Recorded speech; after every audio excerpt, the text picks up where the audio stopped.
হ্যাঁ, বাংলা সিনেমার ধামাকাদার একটা পারফরমেন্স হচ্ছে তুমি দুর্গাপুজোর সময় দেখতে পাবে, তারই ঝলক এখন থেকেই চলছে। কেন এই কথা বলছি? কারণ ইউটিউবে হচ্ছে রক্তবীজ 2 এর টিজার চলে এসছে। এটা নিয়ে বলছি, সিনেমা হলে দেবদা এখন হচ্ছে দাপিয়ে বেড়াচ্ছে, আর ডিজিটালে রক্তবীজ 2 মানে হচ্ছে ইউটিউবে দাপিয়ে বেড়াচ্ছে, মানে এরকম একটা ব্যাপার। আজকের কিছুক্ষণ আগেই ড্রপ করা হয়েছে টিজারটা কেমন লাগলো, টিজারটা কেমন লাগার আগে বলে দিই যে এটা হচ্ছে শিবপ্রসাদ নন্দিতার উইন্ডোজ প্রোডাকশনের হচ্ছে প্রোডাক্ট, মানে বুঝতেই পারছো।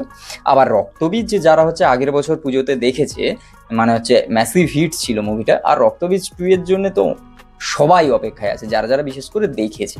এবার রক্তবীজ 2 এই সিনেমাটা কেমন হতে চলেছে, পারিবারিক অ্যাঙ্গেল তো থাকবে, তার উপরে বাংলাদেশ আর ভারতের একটা অ্যাঙ্গেল থাকবে, যেটা হচ্ছে তোমার ওই টেররিজম, এই জিনিসটা তো থাকছে, যেটা মাস কমার্শিয়াল। এবার মাস কমার্শিয়াল, টেরারিজম, তারপরে পারিবারিক অ্যাঙ্গেল, সুন্দর গান, তার সঙ্গে একটা মানে উইন্ডোজের একটা ব্যাপার কি থাকে, উইন্ডোজ প্রোডাকশনে যেরকম তুমি রঙ্গবতী বলো বা এরকম টাইপ অফ একটা করে গান ছুঁড়ে মারবে তোমার দিকে, যে গানটা তোমার শুনতে ভালো লাগবে, ভিজুয়াল দেখতে ভালো লাগবে, সেরকমই গান এখানে রয়েছে। রক্তবীজ 2 গানগুলো গিয়ে শোনো, যেটা হচ্ছে ভিক্টর ব্যানার্জি হচ্ছে বাংলাদেশে যাচ্ছে 70-75 বছর বয়সে, বুড়ো বয়সে যাচ্ছে। এবার সেখানে তাকে কিভাবে জামাই আদর করছে, যেহেতু সে বাংলাদেশের জামাই, কিভাবে জামাই আদর করছে সেটা নিয়ে একটা গান আছে, যেটা হচ্ছে যেই জিনিসগুলো মানে এটা বলতে পারো, যেটা হচ্ছে বলিউডে যেরকম হচ্ছে একটা পারিবারিক ফিল্মকে যেভাবে হচ্ছে গ্যাঞ্জারে বানানো হয়, সেই জিনিসটা হচ্ছে এখানে ফিলটা পাবে, এই জিনিসটা রয়েছে। আর এখানে একটা জিনিস আমার বেশ ভালো লাগলো, সেটা হচ্ছে অঙ্কুশের প্রেজেন্টেশন।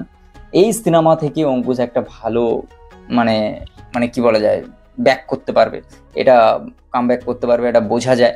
আর যেভাবে হচ্ছে এন্ট্রিটা নিল, বেসিক্যালি এটা হচ্ছে মানে এই টিজারটায় ক্যারেক্টারগুলো রিভিল করা হয়েছে, কে কে আছে, কি ব্যাপার। এখানে হচ্ছে তুমি কৌশানীকে দেখতে পাবে, নুসরতকে দেখতে পাবে, মিমিকে দেখতে পাবে, বহু মানুষকে দেখতে পাবে এখানে, কিছুজন ক্যামিও, কিছুজন হচ্ছে মেন ক্যারেক্টার। আর এখানে আরও ভালো জিনিস, যেটা ভিজুয়াল অনেক উন্নতি হয়ে গেছে। এবার এই সিনেমার মধ্যে গান থাকছে, পারিবারিক অ্যাঙ্গেল থাকছে, মাস কমার্শিয়াল ব্যাপারটা তড়কা থাকছে, এবার তার উপরে মারামারি, এইসব জিনিস তো থাকছে, ইন্টারন্যাশনাল অ্যাঙ্গেল থাকছে। এবার দেখার যে হচ্ছে যখন ট্রেলার আসবে বা এই সিনেমা যখন আসবে, তখন এই সিনেমা নিয়ে আরও ডিটেলিংয়ে বাদ হবে ভাই, ঠিক আছে। এবার দেখার যে এখানে আবির আর, হ্যাঁ আবির আর হচ্ছে মিমি চক্রবর্তীর একটা বেশ ভালো সুন্দর গান রয়েছে এখানে, সেটা হচ্ছে টিজারে এখনো মানে গানটা আসেনি, ট্রেলারে আশা করি চলে আসবে বা তার আগে চলে আসবে, তখন দেখতে পাওয়া যাবে। খুব তাড়াতাড়ি চলে আসবে, কারণ দুর্গাপুজো আর কয়েকদিনই বাকি, আগস্ট সেপ্টেম্বরে এই দুর্গাপুজো, তো সবই তাড়াতাড়ি আসবে। তো চলো, দেখাচ্ছে খুব তাড়াতাড়ি নতুন একটা ভিডিও। টাটা।